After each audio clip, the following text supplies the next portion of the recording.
Dear friends, कैसे हैं आप सब। उम्मीद करती हूँ कि आप लोग बहुत अच्छे होंगे। अपने हर बढ़ते हुए सब्सक्राइबर को थैंक्स कहती हूँ और साथ ही ये उम्मीद करती हूँ कि आप लोग मेरे वीडियो को शेयर भी कीजिए ताकि सब्सक्राइबर्स की संख्या के साथ साथ वॉच आवर्स भी बढ़ सके। तो फ्रेंड्स, अब मैं बात करने जा रही हूँ शरद पूर्णिमा की। फ्रेंड्स, कोई भी व्रत, पूजा या त्यौहार होता है उसे ऐसे ही नहीं बिता देना चाहिए। मैं अपने हर व्रत, पूजा और उपासना वाले वीडियो में इस बारे में ज़रूर कहती हूँ।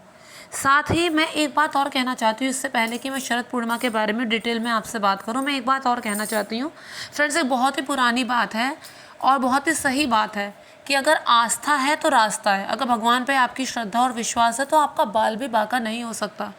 जैसे एक छोटा सा बच्चा होता है, वो माँ की गोद में उतना ही सुरक्षित महसूस करता है, चाहे बाहर सुनामी ही क्यों ना आ जाए, लेकिन वो माँ की गोद में निश्चिंत होकर सोता है। वैसे ही ईश्वर के प्रति अगर आपका विश्वास है तो आपका कोई कुछ भी नहीं बिगाड़ सकता। फ्रेंड्स, एक रामचरितमानस का प्रसंग है, उसमें ये कहा गया है कि जब हनुमान जी संजीवनी बूटी लेकर लौट रहे थे तो गलती से भरत जी ने उन पर अपना बाण चला दिया और बाद में जब उनको पता चला कि वो संजीवनी बूटी लक्ष्मण जी के लिए लेकर जा रहे हैं और अगर सुबह तक वो संजीवनी बूटी वहाँ नहीं पहुँची तो लक्ष्मण जी के प्राण बचाना मुश्किल है।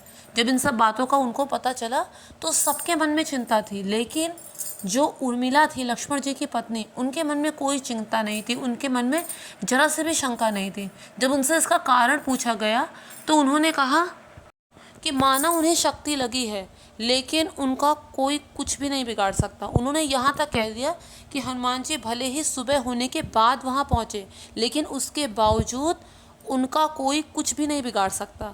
क्यों? इसका कारण ये था, माता उर्मिला ने कहा कि लक्ष्मण जी जिसकी गोद में सर रख के लेटे हुए हैं वहाँ से उनको यमराज तो क्या महाकाल भी लेकर नहीं जा सकते। इतना विश्वास था उन्हें भगवान पर। फ्रेंड्स, आज के टाइम में जो अवसाद और आत्महत्या जैसे कुविचार जो मन में आते हैं वो सिर्फ इसीलिए आते हैं क्योंकि मन में एक उम्मीद नहीं है। अगर कोई पूजा करने से, अगर व्रत रखने से या फिर अगर कोई धार्मिक कार्य करने से मन में एक उम्मीद जगती है तो उसे करने में कोई हर्ज नहीं है।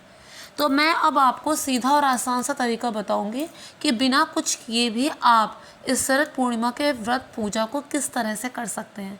फ्रेंड्स, बहुत सारे धार्मिक मान्यताओं के अनुसार जो शरद पूर्णिमा वाला दिन है, इसमें चंद्रमा जो है अपनी समस्त 16 कलाएं प्रदर्शित करता है।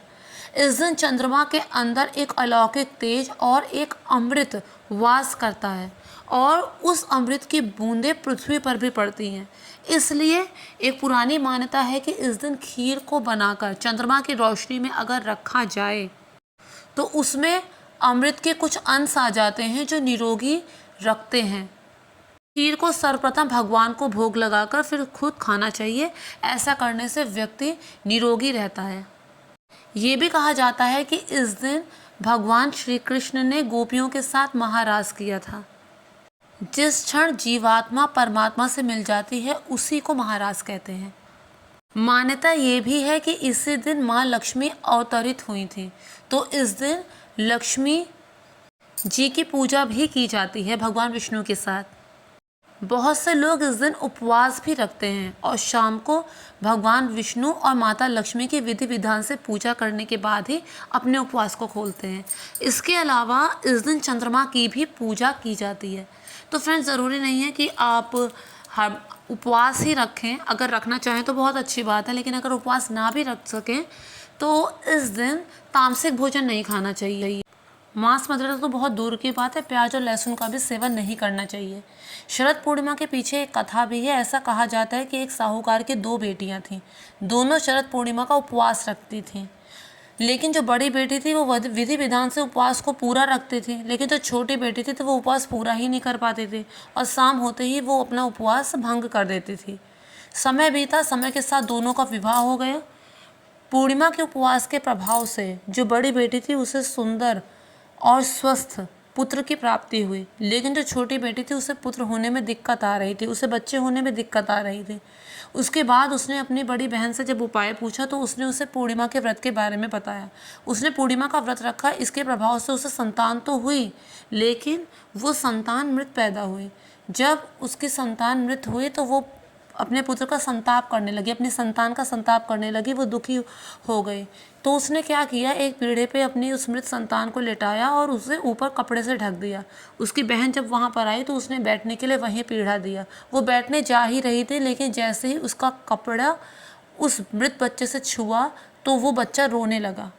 उसने कहा बड़ी बहन ने कि क्या तू अपने पुत्र की मृत्यु का दोष मेरे ऊपर लगाना चाहती थी जो तूने ऐसा किया? तो उसने कहा नहीं, वो तो पहले से ही मरा था, आपके पुण्य प्रताप से आपके कपड़े का छोर छूते ही वो फिर से जीवित हो गया। तो ये है महिमा शरद पूर्णिमा के व्रत की। ऐसा भी कहा जाता है कि समुद्र मंथन के समय लक्ष्मी जी इसी दिन प्रकट हुई थी और इस दिन लक्ष्मी जी भी धरती पर आकर अपने सभी भक्तों को सुख और समृद्धि देती हैं। फ्रेंड्स, मैंने आपको शरद पूर्णिमा के विषय में कुछ जानकारी दी है। अब मैं आपको वो सीधा और सरल तरीका बता रही हूँ जो हम कर सकते हैं।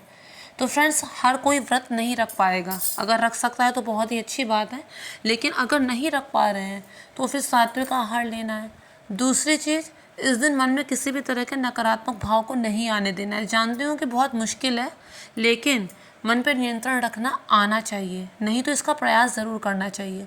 दूसरी बात फ्रेंड्स, इस दिन रात में खीर बनाने का विधान जरूर है और सबसे पहले खीर बनाने के बाद भगवान कृष्ण को उसे अर्पित करना है और उसके बाद उस खीर को चंद्रमा की रोशनी में रखना है। वैसे तो ये कहा जाता है कि रात भर के लिए खीर चंद्रमा की रोशनी में छोड़ दीजिए, तो फ्रेंड्स आज के टाइम में ये मुमकिन नहीं है। अब बिल्ली आएगी, कोई कीड़ा आएगा, कुछ भी आएगा, तो रात भर के लिए तो हम नहीं छोड़ सकते, लेकिन हाँ, हम 1-2 घंटे के लिए जहाँ चंद्रमा की सीधे रोशनी पड़ रही हो वहाँ रख सकते हैं। बस हमें टाइम ये देखना है कि उस समय चंद्रमा पूरी तरह से उदित हो गया हो, और उसके बाद 1-2 घंटे के लिए खीर को खुला वहाँ पर जहाँ चंद्रमा की रोशनी पड़ रही है वहाँ पर रखना है, और वहाँ पर आप भी बैठे रहिए। तो उससे ये होगा कि खीर की सुरक्षा भी हो जाएगी, और दूसरी बात, वहाँ पर आप बैठे बैठे चंद्रमा की उपासना भी कर सकते हैं। वैसे तो चंद्रमा के लिए मंत्र जो होता है वो ओम सोम सोमाय नमः होता है, लेकिन अगर सिर्फ मानसिक रूप से आप चंद्रमा को मन में अगर उससे प्रणाम करके उसकी पूजा करना चाहेंगे तो आप वो भी कर सकते हैं। इसके बाद उस खीर को लेकर आपको नीचे आ जाना है। वो खीर आपको अगले दिन खानी है, उसी दिन नहीं, अगले दिन जितनी जल्दी हो सके। सही समय तो ये है कि सूरज उगने से पहले ही वो खीर खा लें। तो उससे क्या होगा कि आपको मन में भी आपको शुद्धता का अनुभव होगा, इसके अलावा जो हमारा जो शरीर होगा वो भी निरोगी होगा। तो ये है वो सही तरीका। इसके अलावा फ्रेंड्स, इस दिन माता लक्ष्मी और भगवान विष्णु की पूजा संध्या समय ज़रूर की जाएगी, भगवान कृष्ण की पूजा ज़रूर की जाएगी। जितना ज़्यादा संक्षेप में आप पूजा कर सकते हैं आप वैसे ही कीजिए, लेकिन पूजा करनी ज़रूर है। तो फ्रेंड्स, मैं उम्मीद करती हूँ कि आप लोगों को मेरा ये वीडियो पसंद आया होगा, और अगर वीडियो पसंद आए तो मेक श्योर मेरे चैनल को सब्सक्राइब, वीडियो को लाइक और शेयर ज़रूर कीजिएगा। Thank you friends, thank you so much.